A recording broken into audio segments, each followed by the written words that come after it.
Alors, le plan d'amortissement, si on rentre dans le détail, eh bien, repose sur 4 paramètres. 4 paramètres. On les cite et puis après, on les examine un petit peu, d'accord? Alors, d'abord, la base amortissable du bien, la durée d'amortissement, le mode d'amortissement et la date de départ de l'amortissement. Ces 4 paramètres doivent être étudiés pour pouvoir, bien sûr, monter ce plan d'amortissement. Alors, on va prendre les uns après les autres et on va apporter quelques petites précisions. Donc, la base amortissable du bien est le premier paramètre. Alors, la base amortissable du bien, c'est quoi? On part sur quoi au départ? Et là aussi, il y a du changement, mais dans toutes les rubriques. Le plan comptable général nous dit que la base amortissable correspond à la valeur brute sous déduction de sa valeur résiduelle. Donc, le jour où vous créez le plan, il faut se dire, ce plan me coûte ça. On a vu les coûts d'entrée, coûts de production, etc. Ce bien me coûte tant. Bon. Mais, si dans 10 ans, durée d'utilisation prévue, je peux le revendre 10 000 euros, je ne peux pas amortir ces 10 000 euros. Donc, il faut que j'enlève du coût initial les 10 000 euros que je récupérerai pour dire d'une façon très simple, dans le fond, c'est que la différence qui s'use, entre guillemets, qui s'use, bien sûr. Donc j'amortis, et ce n'est pas normal que j'amortisse la valeur qui reste au final, puisqu'elle est liée. Or, l'amortissement, c'est pour prendre en compte les pertes de valeur, mais la valeur résiduelle, ce n'est pas une perte de valeur, donc je ne peux pas amortir la valeur résiduelle, d'accord? Donc le plan comptable a bien dit, attention, c'est plus comme avant. Maintenant, c'est la valeur brute diminuée de la valeur résiduelle.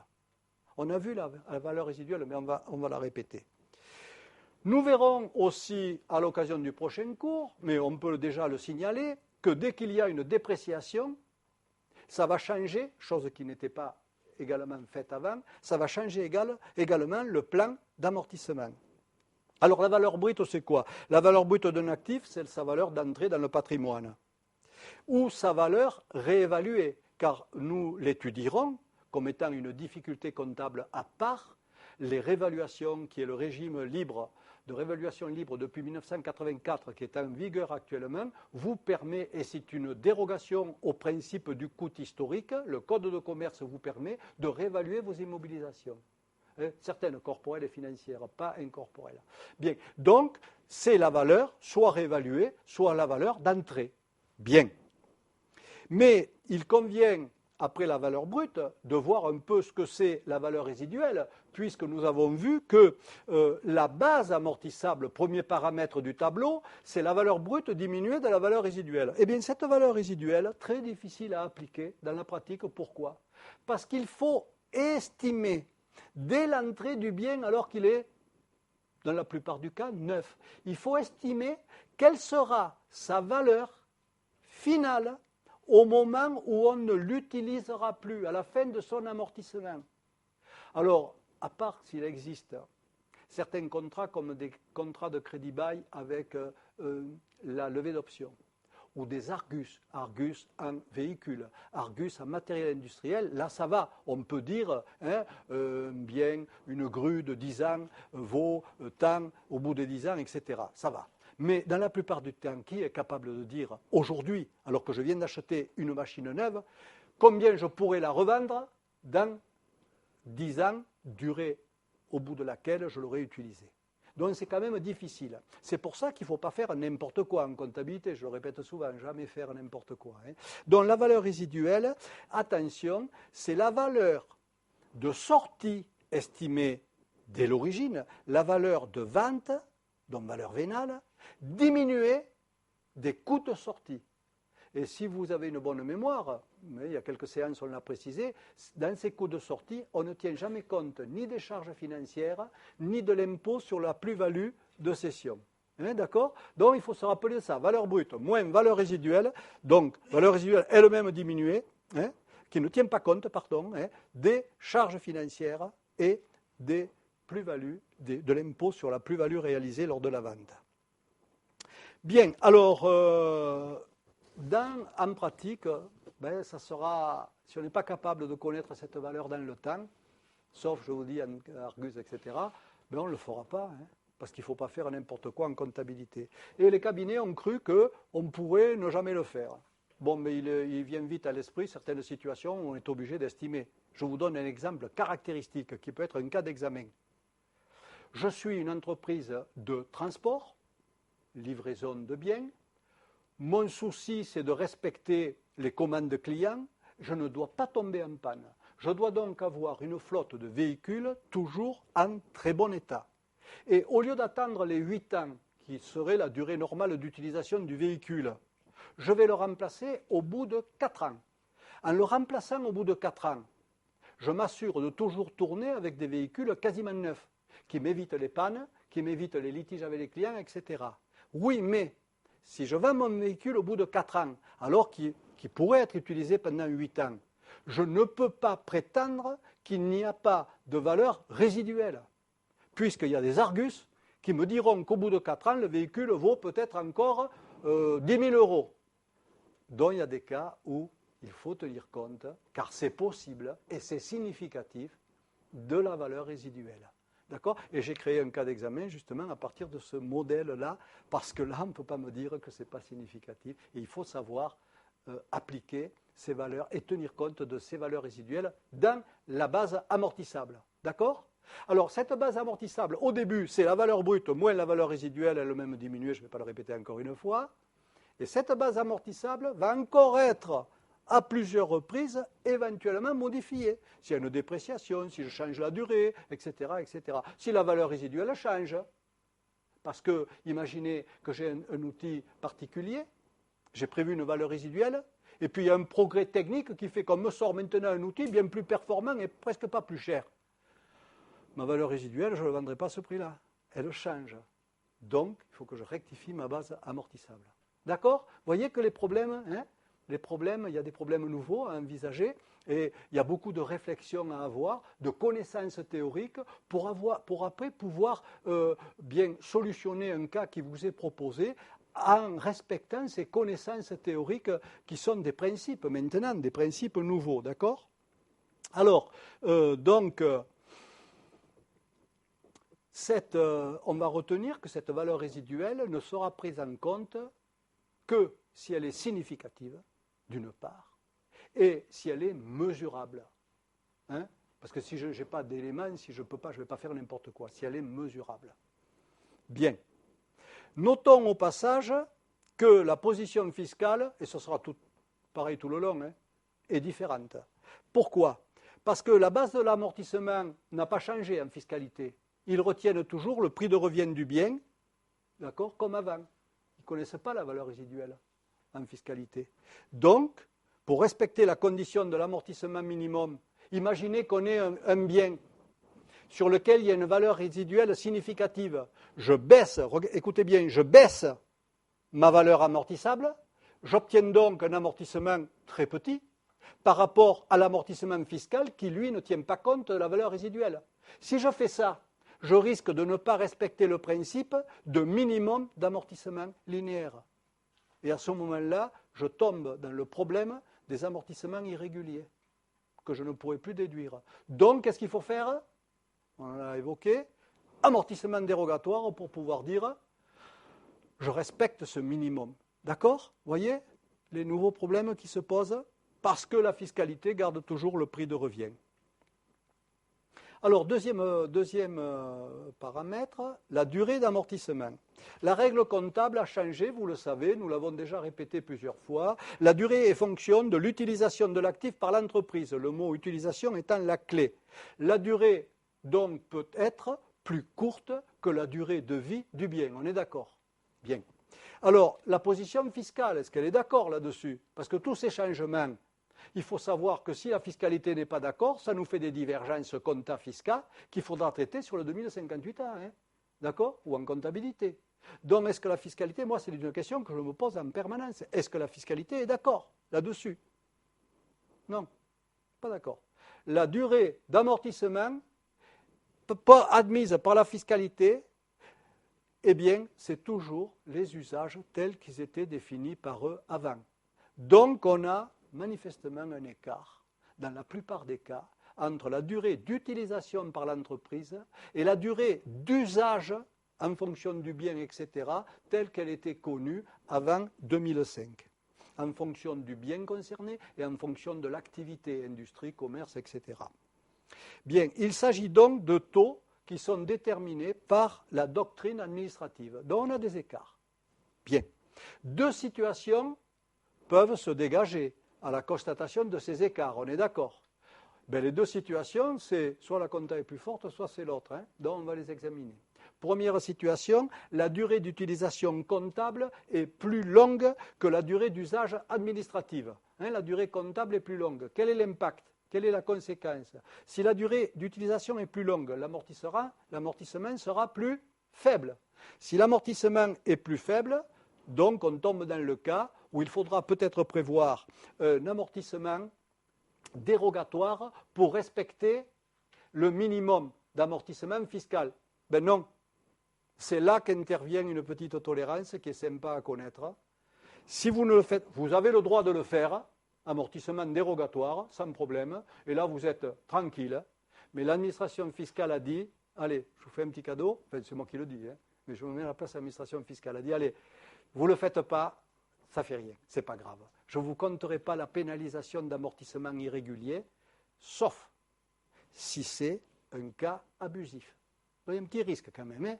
Un cas abusif, je ne vois pas pourquoi on ferait ça de manière abusivement, etc. Mais sachez que dans ce cas-là, l'administration fiscale est sympa, entre guillemets, dans la mesure où elle dit, allez, vous ne le faites pas, vous ne faites pas le dérogatoire dans ce cas-là, vous ne respectez pas le minimum fiscal cumulé linéaire, ce n'est pas une irrégularité.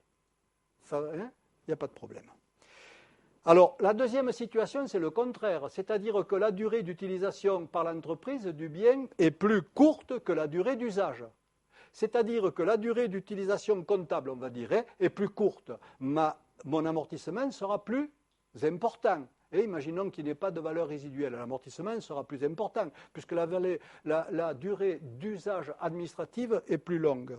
À ce moment-là, qu'est-ce que le risque ? Le risque, c'est que l'amortissement comptable soit supérieur aux possibilités de déductibilité fiscale.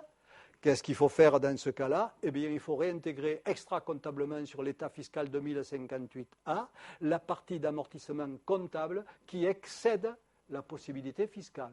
Ça, c'est classique. Soit on fait du dérogatoire, soit on réintègre. Ça dépend dans quelle situation on se trouve. Alors, par contre, cette réintégration, et ça, tout le monde ne le sait pas, est-ce qu'elle est définitivement perdue ? C'est la question que je me pose. On me fait réintégrer ça, quand même, c'est quand même des amortissements économiques en fonction de ma durée d'utilisation. Est-ce que c'est vraiment perdu ? Non, ça n'est pas perdu. D'abord, si on ne fait rien, on le récupérera à la cession, parce que la plus-value tiendra compte bien sûr de cela. Mais, et ça tout le monde ne le sait pas, on a une possibilité de ne pas attendre la cession du bien, qui peut être longue à venir, parce que si c'est un bien utile à l'exploitation, on ne va pas le vendre du jour au lendemain. Il y a une possibilité, on a le droit de récupérer cette réintégration lors de la cession, mais préalablement à la cession, sur la durée résiduelle d'usage, c'est-à-dire entre la fin de la durée d'utilisation du bien comptable et la durée d'usage, fin d'amortissement théorique prévue par la fiscalité, sur cette durée-là, par déduction extra-comptable, on a le droit de récupérer cette réintégration sans attendre la cession du bien. Ça, c'est important de le savoir au niveau de la pratique en entreprise, parce qu'on peut récupérer quand même de la déductibilité assez rapidement. Ensuite, il existe aussi, dans ces cadres d'amortissement, une dérogation qui concerne les PME. On vient de faire la position fiscale, nous attaquons cette dérogation qui concerne les PME. Attention, là aussi il y a un petit piège, car la dérogation n'est pas universelle, elle ne concerne pas tous les cas. La dérogation sur ces durées d'amortissement, puisque nous sommes dans la durée d'amortissement, cette dérogation ne peut toucher que les immobilisations qui ne sont pas décomposables. Déjà, ça limite le champ. Il y a deux types d'IMO, les décomposables et les non décomposables. Ben, ça ne peut toucher que les IMO qui ne sont pas décomposables. Donc déjà, bon, c'est là, entre nous, dans la pratique, c'est la plus grande partie. C'est difficile dans une IMO de trouver des décompositions vraiment significatives, etc. Bon, admettons, ben, ça ne touche que ça. Et les PME, ben, elles sont autorisées au niveau de la durée d'utiliser la durée d'usage, au lieu de la durée d'utilisation, c'est-à-dire de continuer ce qu'elles faisaient avant en fonction de la doctrine administrative, d'accord ? Donc, c'est une facilité. Alors, les PME, c'est les mêmes critères de tout à l'heure. C'est les 2 critères à la fin de l'exercice, 2 critères sur 3. Montant du bilan, 3 650 000 euros. Montant du chiffre d'affaires, 7 300 000 euros. Et nombre de salariés permanents de l'exercice, 50, maxi. D'accord ? Donc, eh bien, pour cette partie d'IMO, tout ce qu'on a dit tombe à l'eau parce qu'on a le droit d'utiliser, comme avant, les durées d'usage et non pas la durée d'utilisation, alors que la durée d'utilisation est devenue un grand principe depuis 2005. C'est une dérogation. Donc, il suffisait de la connaître. Et vous alliez me dire, non, j'espère pas, mais vous auriez pu me dire, mais oui, mais ça supprime les divergences avec la compta. C'est bon, ça, comme dérogation. Ben non. Parce que les divergences avec la compta, ce n'est pas que la durée d'utilisation et la durée d'usage. Puisqu'il y a d'autres différences avec la FISCA, entre la compta et la FISCA, ne serait-ce que le mode d'amortissement. On a le droit, par exemple, à une unité d'œuvre, etc. Faire de l'amortissement croissant. Fiscalité interdite, etc. Donc, ça n'évite pas la valeur résiduelle, qui n'existe pas en fiscalité, mais qui existe en comptabilité. Encore une possibilité d'avoir des divergences. Donc, ce n'est pas parce qu'il y a cette dérogation que tout d'un coup, tout est devenu harmonieux. Il restera des divergences comptabilité-fiscalité parce que les divergences sont dans divers domaines. Il y en a une qui est supprimée, voilà, c'est tout. Bien. Alors, autre paramètre, le mode d'amortissement. Ah, là aussi, on va avoir des différences. Bon, qu'est-ce qu'il a été dit en 2005 ? Il a été dit, il faut être libre, le mode d'amortissement doit traduire au mieux, en fonction du cas d'espèce de l'entreprise, le rythme de consommation des avantages économiques attendus de l'actif. Il faut faire au mieux. C'est peut-être pas le linéaire, c'est peut-être pas le dégressif. Ça peut être le croissant, ça peut être basé sur des unités de temps, des unités d'œuvre. Et à présent, on peut faire à peu près tout ce qu'on veut pour être le plus proche de la réalité de l'entreprise. D'accord ? Or, nous savons que ça va compliquer un petit peu les choses, puisqu'en unité de temps, on n'avait pas l'habitude de le faire. En unité d'œuvre, que ce soit les kilomètres parcourus, le nombre de pièces produites, on n'avait pas l'habitude de le faire. Alors, heureusement, il y a un principe de base qui dit, quand, à défaut de connaître le mode le mieux adapté dans l'entreprise, ben, il suffit de prendre le linéaire. Alors, imaginez dans la pratique, je pense que souvent le linéaire sera pris en disant ben, il n'y a pas mieux, quoi. Mais sinon, ça devient très compliqué. Pour une usine de transport, comment ne pas prendre les kilomètres effectués ? Pour une usine qui fabrique des produits, pourquoi ne pas prendre le nombre de produits fabriqués, etc. Pour amortir les machines, d'accord ? Et pas la durée pure d'utilisation. Et vous voyez, ça pose quand même des problèmes. Alors, en compta, on fait au mieux, donc ça fait des drôles de tableaux d'amortissement très changeants par rapport au passé. Mais là aussi, moi je pose à chaque paramètre, je me pose la question, est-ce que le fiscal est d'accord ?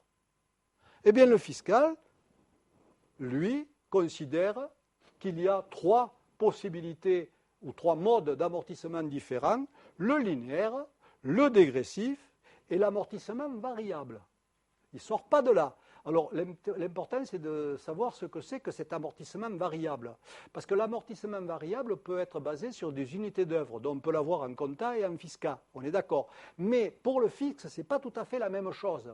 Parce que dans l'amortissement variable, le fisc dit « j'accepte ce mode d'amortissement variable que si les avantages, la consommation des avantages économiques attendus par l'entreprise peut être mesuré en unité d'œuvre, mais avec comme condition, et c'est là que ça va coincer certainement dans la pratique, avec comme condition la connaissance du rythme de consommation des avantages économiques dès l'origine, donc on sait dès l'origine quel sera le nombre d'unités d'œuvre chaque année par avance, et en plus que ça ne puisse pas varier de manière aléatoire, un peu n'importe comment.